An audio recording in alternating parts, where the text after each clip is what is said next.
Laut Ambalat berkilau memantulkan cahaya matahari yang perlahan naik dari balik cakrawala. Di atas permukaan yang tenang itu, kapal perang TNI AL KRI Satria Nusantara melaju pelan, melakukan patroli rutin yang sudah dijadwalkan. Letnan Kolonel Laut Arif Rahman berdiri di anjungan, matanya menyipit menatap layar radar yang menampilkan titik-titik hijau. Semua terlihat normal, hingga sebuah titik bergerak cepat melintasi garis batas tak resmi yang dikenal para pelaut sebagai garis panas.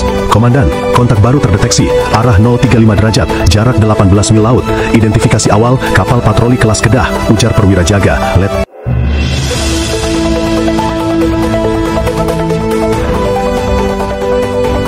Laut Ambalat berjika Laut Biru Ambalat yang indah ternyata menyimpan bom waktu politik. Satu kapal patroli yang melintas batas mampu memicu kemarahan dua negara. Sementara di balik layar, seorang diplomat licik mengatur langkah untuk membuat mereka saling hancur demi keuntungan sendiri. Saat rahasia ini terbongkar, musuh lama dihadapkan pada pilihan pahit.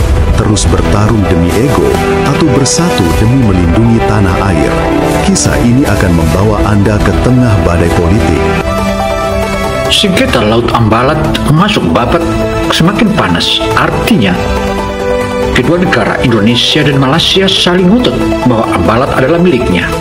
Padahal jika kita melihat secara tentu saja, negara yang mendahului merdeka tentulah itu yang memiliki hak dan kewenangan. Hal ini akibat dari aksi-aksi kolonial sebelumnya, karena wilayah ini terbagi dua, dibagi oleh Belanda atau kolonial Belanda dengan kolonial Inggris. Bagaimana kisah selanjutnya tentang konflik yang ada di Ambalat ini? Ikuti terus media ini hingga akhir agar tak gagal paham.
Saudara, aksi brutal netizen Malaysia dan masyarakat Malaysia yang saat belakangan ini demo di Kuala Lumpur tentu saja membuat bangsa Indonesia semakin perang. Artinya, Indonesia lebih awal merdeka, tetapi hal ini sudah melakukan satu perjanjian, dan perjanjian itu sudah diakui bahkan oleh Perdana Menteri Mahathir Mohamad saat itu sudah mengakui bahwa Ambalat adalah milik Indonesia. Tetapi begitu berganti pimpinan, masalah jadi berubah lagi.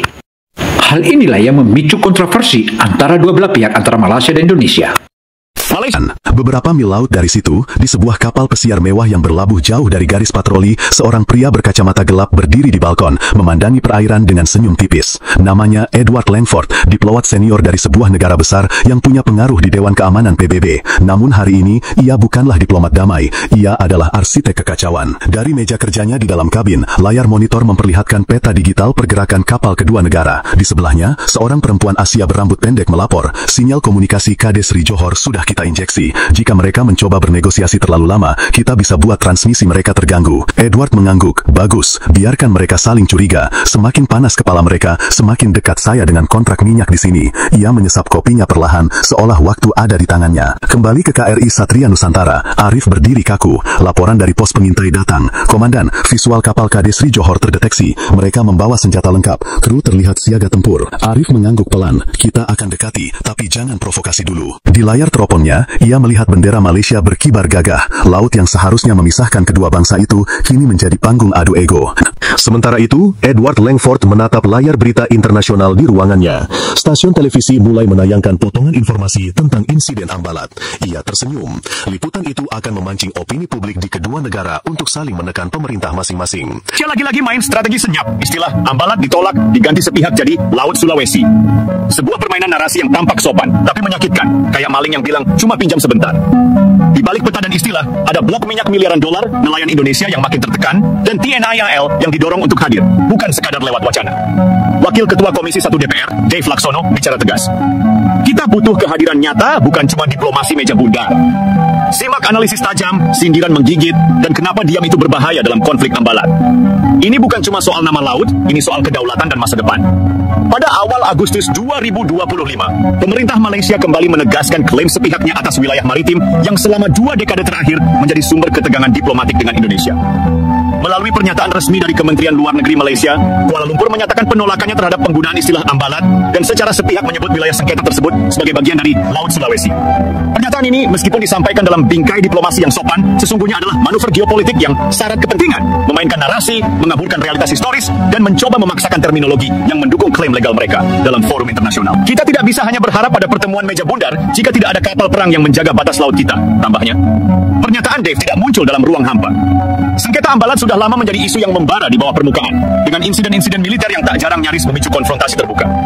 Pada tahun 2005, kapal perang kedua negara pernah terlibat ketegangan di kawasan ini, dan sejak saat itu, patroli rutin dilakukan oleh TNI-AL, meskipun dalam intensitas yang fluktuatif. Kini, dengan adanya provokasi linguistik dari Malaysia, risiko eskalasi kembali terbuka. Yang menarik, langkah Malaysia tidak mendapat banyak sorotan internasional. Dunia sedang terpaku pada krisis Laut Cina Selatan dan ketegangan di Ukraina, sehingga memberi ruang bagi Malaysia untuk memainkan taktik diam-diam. Ketidaktertarikan komunitas internasional terhadap sengketa ini menjadi celah yang dimanfaatkan oleh Kuala Lumpur untuk menguji batas kesabaran Jakarta. Namun, strategi ini bukan tanpa risiko. Mengubah istilah geografis secara sepihak tanpa dasar hukum internasional yang kuat justru bisa merusak kredibilitas Malaysia di forum internasional. United Nations Convention on the Law of the Sea, UNCLOS, 1982, yang menjadi fondasi utama dalam penyelesaian sengketa maritim, tidak mengakui klaim berdasarkan peta unilateral atau nomenklatur internal yang tidak disepakati bersama. Dalam konteks ini, istilah Ambalat bukan sekadar simbol nasionalisme Indonesia, melainkan bagian dari realitas administratif dan yuridis yang sah. Lebih jauh, Indonesia memiliki peluang strategis untuk memperkuat posisi tawarnya, baik melalui jalur hukum maupun taktis. Saudara, aksi provokasi antara kedua negara, antara Malaysia dan Indonesia makin memanas. Dan ternyata ada pihak ketiga yang memicu perseteruan ini menjadi semakin panas. Nah, untuk itu saudara, akan kita ulas dan kita kupas dari negara manakah atau apa kepentingan pihak ketiga itu hingga terjadi diadu domba antara Indonesia dan Malaysia. Bagaimana kisahnya? Mari kita ikuti terus. Pembangunan fasilitas maritim oleh badan usaha milik negara energi di wilayah tersebut akan menjadi pernyataan yang lebih lantang daripada nota diplomatik. Dalam sengketa seperti Ambalat, netralitas yang pasif justru menciptakan presiden buruk bagi negara-negara kepulauan lainnya. Jika satu negara bisa mengubah nama wilayah dan memaksakannya melalui diplomasi diam-diam, maka tidak ada jaminan kedaulatan negara lain akan aman. Kebijakan Malaysia ini, jika tidak dihadapi dengan ketegasan, berpotensi menjadi bagian dari pola yang lebih luas. Diplomasi pengaburan, permainan istilah, dan peta sepihak adalah bentuk-bentuk baru dari kolonialisme kultural yang tidak boleh dianggap remeh. Saudara, ketegangan antara dua negara Malaysia dan Indonesia ini tentu saja merupakan perhelatan yang maha dahsyat, bahkan membuat meradang kedua belah pihak. Nah, ayo kita ikuti terus. Indonesia sebagai negara kepulauan terbesar dengan garis pantai terpanjang kedua di dunia tidak hanya berkewajiban menjaga wilayahnya, tetapi juga menjadi garda depan dalam menjaga integritas maritim kawasan. Sementara elit politik dan militer di Jakarta serta Kuala Lumpur saling mengatur langkah dalam percaturan geopolitik, ada satu elemen yang nyaris luput dari perdebatan publik. Masyarakat pesisir yang hidup bergantung pada perairan Ambalat. Bagi mereka, wilayah ini bukan sekadar koordinat dalam peta sengketa, melainkan ruang hidup yang menentukan keberlangsungan ekonomi, budaya, dan keamanan mereka sehari-hari. Nelayan-nelayan dari Nunukan, Sebatik, dan Tarakan telah lama menjadi saksi langsung atas dinamika ketegangan di kawasan ini. Insiden intimasi oleh patroli laut Malaysia terhadap nelayan Indonesia bukan cerita baru.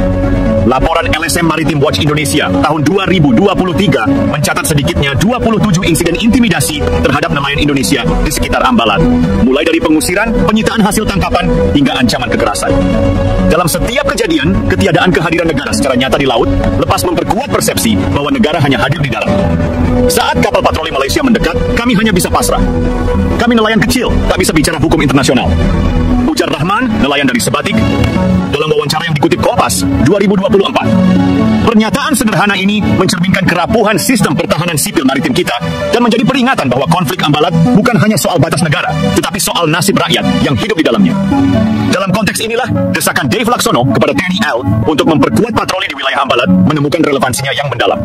Senjata. Kini, Indonesia dihadapkan pada pilihan membiarkan permainan nama itu terus menggerus klaim hukum kita secara perlahan atau mengambil langkah terkoordinasi antara militer, diplomasi, dan masyarakat sipil untuk memastikan bahwa Ambalat tetap menjadi bagian tak terpisahkan dari Republik ini secara hukum maupun kesadaran kolektif masyarakat internasional.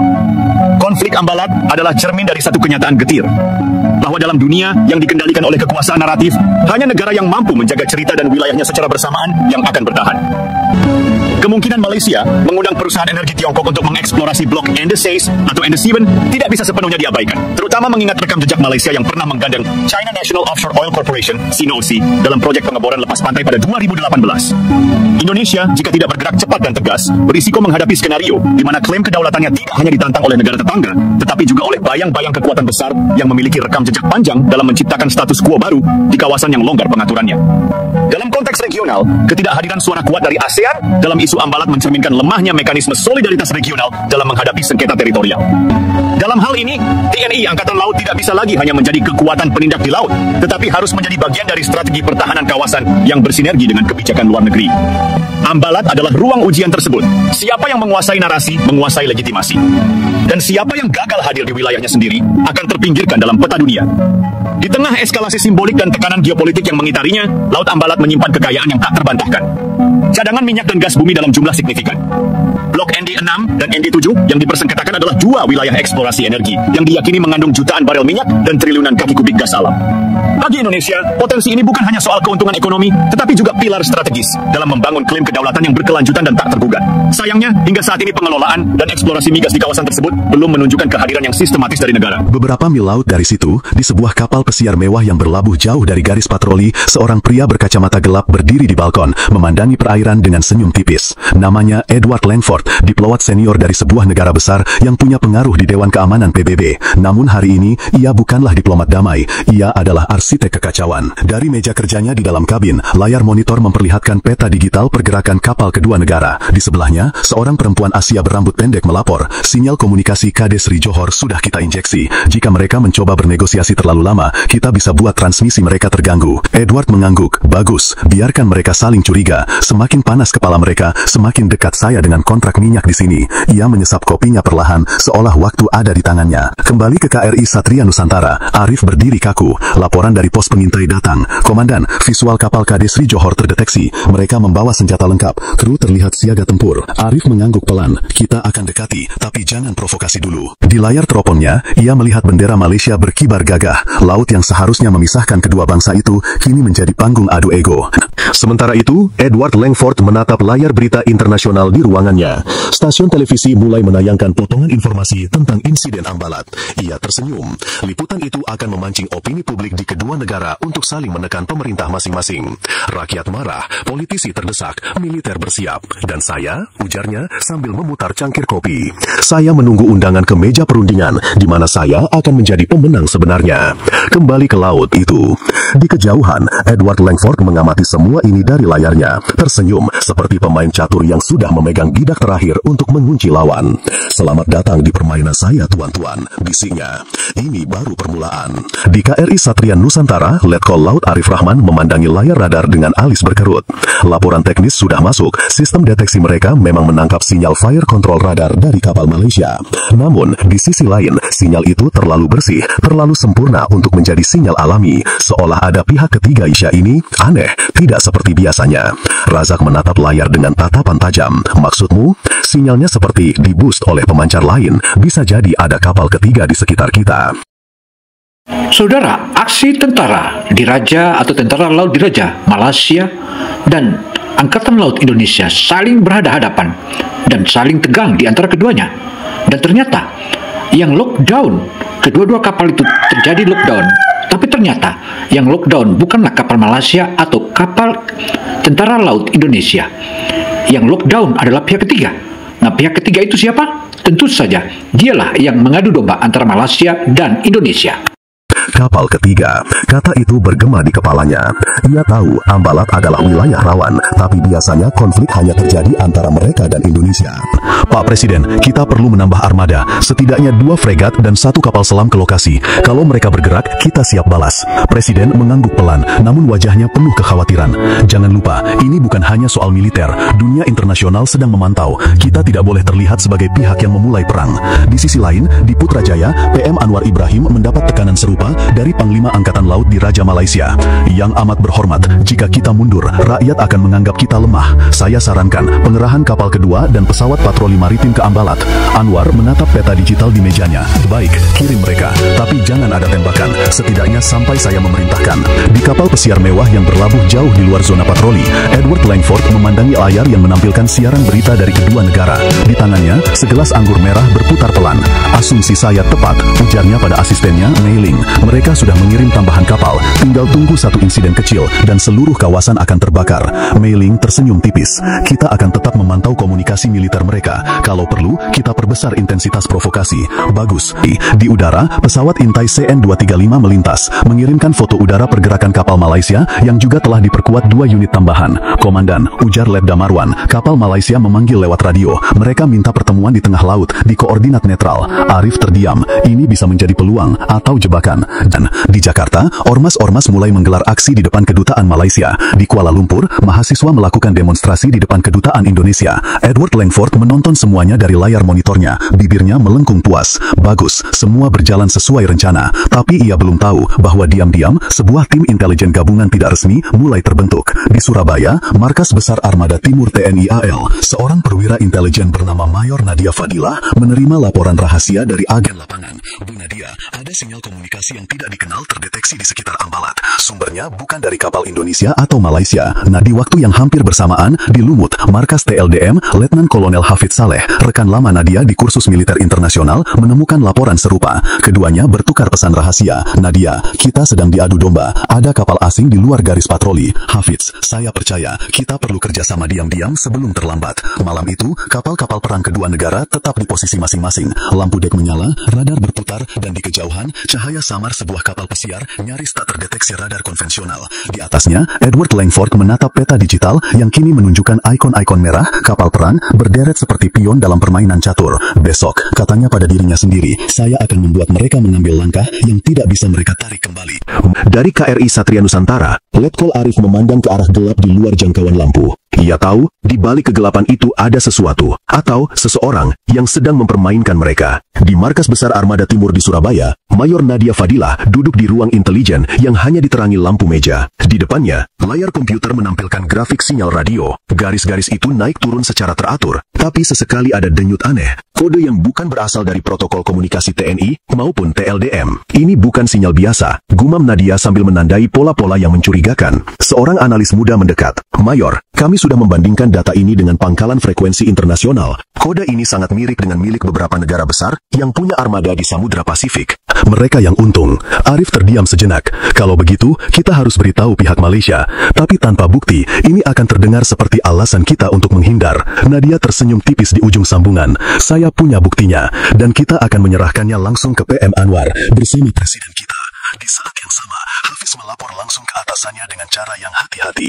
Ia menyembunyikan detail operasi selam, tapi menekankan bahwa ada bukti keterlibatan pihak asing. Panglima TLDM terkejut. Kalau benar, kita harus bicara langsung dengan pihak Indonesia. Hafiz mengangguk. Setuju, Tuan. Tapi kita harus hati-hati. Pelaku masih memantau semua komunikasi resmi. Laut, manuver kapal yang hampir memicu pertempuran besar, dan terungkapnya sosok Richard Morgan, diplomat senior dari negara besar yang selama ini mengatur bidak-bidak konflik dari balik layar, menjadi berita utama dunia.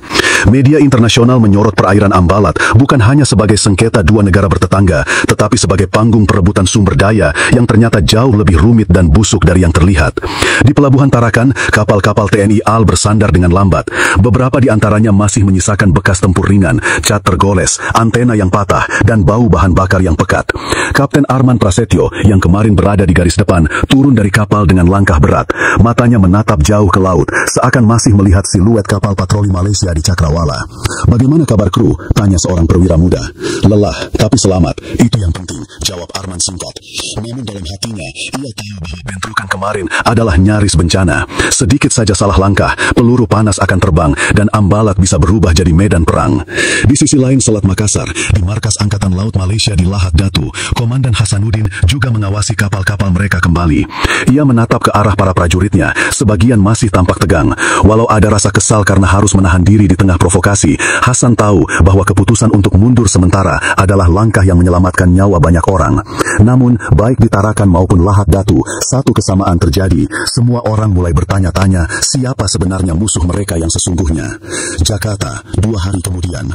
Ruang rapat di Kementerian Pertahanan dijaga ketat. Di meja oval panjang hadir Menhan Indonesia, Panglima TNI, Kepala BIN, serta beberapa diplomat senior. Di layar besar tersambung konferensi video dengan Menteri Pertahanan Malaysia dan perwakilan intelijen mereka. "Bapak-bapak, kita semua sudah tahu permainan siapa ini," suara Kepala BIN terdengar tegas. "Richard Morgan memanfaatkan keretakan kita untuk menciptakan instabilitas. Dengan kekacauan, dia berharap negara asalnya bisa masuk sebagai mediator, lalu menguasai akses tambang minyak bawah laut di Ambalat." Pihak Malaysia mengangguk. "Kami juga punya bukti, transkrip komunikasi Morgan dengan pejabat korup di kedua negara. Dia memancing kapal-kapal kita masuk perairan sengketa dengan laporan intel palsu." Awalnya, keduanya canggung berbicara, mengingat seminggu lalu hampir saling menembak. Namun di geladak kapal operasi di bawah bintang-bintang Ambalat, mereka saling bertukar pandang dan mengangguk, tanda saling percaya yang mulai tumbuh. Operasi itu berlangsung cepat. Pasukan gabungan menyergap kapal target, mengamankan seluruh kru asing tanpa tembakan, dan menyita dokumen digital serta peralatan komunikasi. Di antara barang bukti, mereka menemukan file yang secara gamblang menunjukkan rencana jangka panjang untuk memecah belah Indonesia dan Malaysia melalui serangkaian provokasi militer dan tekanan diplomatik. Di layar, Menteri Pertahanan Malaysia membalas, "Setuju, maka mari kita buat sejarah. Untuk sekali ini, kita berlayar bukan untuk berhadapan, tapi untuk berdampingan." 4 hari setelah bentrokan, operasi gabungan rahasia diluncurkan. Kapal cepat TNI AL dan kapal patroli TLDM Malaysia bergerak senyap di malam hari, tanpa lampu navigasi, menuju titik koordinat tempat kapal milik perusahaan penyangga Morgan berlabuh. Kapal itu konon menyimpan data transaksi ilegal dan rencana penuh Morgan. Kapten Arman dan Komandan Hasan dipasangkan sebagai komando lapangan. Seminggu kemudian, di markas besar ASEAN di Jakarta, konferensi pers gabungan diadakan. Di panggung, berdiri berdampingan Menlu Indonesia dan Menlu Malaysia. Di belakang mereka, terpampang bendera kedua negara, berdampingan pula. Menlu Indonesia membuka pidato. "Hari ini, kami ingin menyampaikan bahwa insiden di Ambalat bukanlah sekadar konflik perbatasan, melainkan hasil manipulasi pihak luar yang ingin menguasai sumber daya kita. Kami telah menangkap otak di baliknya." Selanjutnya, rekaman video pengakuan Richard Morgan diputar di layar. Dalam rekaman, Morgan yang wajahnya tampak pucat dan lelah mengakui perannya dalam menyusup ke pemerintahan kedua negara dan mengatur provokasi. Dunia terkejut, media global membanjiri berita itu, dan untuk pertama kalinya dalam beberapa dekade, opini publik di Indonesia dan Malaysia bersatu, bukan untuk saling mencurigai, tapi untuk waspada terhadap campur tangan asing. Di Indonesia, berita ini menjadi pelajaran besar bagi pemerintah dan rakyat. Wacana nasionalisme meningkat, namun kali ini bukan dalam bentuk anti-Malaysia, melainkan anti-intervensi asing. Banyak tokoh masyarakat menyerukan pentingnya memperkuat kerjasama ASEAN agar wilayah Asia Tenggara tidak mudah dipecah belah. Di Malaysia, efeknya serupa. Pemerintah mendapatkan dukungan rakyat untuk memperkuat diplomasi pertahanan bersama negara tetangga. Tagar hashtag serumpun melawan menjadi tren di media sosial sambil menepuk bahu Komandan Hasan yang duduk di sebelahnya. Tapi hari ini, saya tahu dia adalah rekan seperjuangan saya. Beberapa bulan kemudian, kapal riset gabungan Indonesia-Malaysia berlayar di Ambalat untuk proyek eksplorasi bersama yang diawasi langsung oleh Badan Independen ASEAN. Tujuannya bukan hanya mengelola sumber daya secara adil, tapi juga mengirim pesan ke dunia. Wilayah ini bukan milik satu negara besar yang serakah, melainkan hak bersama yang harus dijaga oleh negara-negara serumpun. Di geladak kapal itu, Arman dan Hasan berdiri berdampingan memandangi laut luas. Air, laut yang dulu menjadi simbol perpecahan, kini menjadi tanda persatuan. Lucu ya, kata Hasan, tempat yang hampir membuat kita berperang, sekarang yang membuat kita bersahabat. Arman tersenyum, kadang kita butuh badai untuk tahu betapa berharganya ketenangan. Ambalat tetap bergelombang, angin laut tetap berhembus, dan kepentingan politik dunia tidak pernah berhenti mengincar. Namun kini, Indonesia dan Malaysia memiliki pelajaran berharga. Musuh yang sebenarnya tidak selalu datang dengan bendera yang berbeda. Kadang, ia datang dengan senyum, kontrak bisnis, dan janji diplomasi manis. Dan di tengah semua itu, dua bangsa serumpun kini memiliki alasan baru untuk saling percaya karena mereka pernah berdiri di tepi jurang perang dan memilih untuk membangun jembatan persaudaraan. Selain itu, seluruh anak bangsa dari Sabang sampai Merauke hingga yang saat ini sudah tercatat 283 juta saat ini tentu saja harus siap mengawal Ambalat karena Ambalat adalah masa depan Indonesia dan jangan biarkan hal ini terjadi apalagi jatuh ke tangan Malaysia. Hal inilah yang dipaparkan oleh sejumlah pihak sehingga dapat kita paparkan bahwa negeri ini terus akan maju dan maju. Tak ada kata lain. Saya Kina Samsudin Mirsab melaporkan. Wassalamualaikum warahmatullahi wabarakatuh.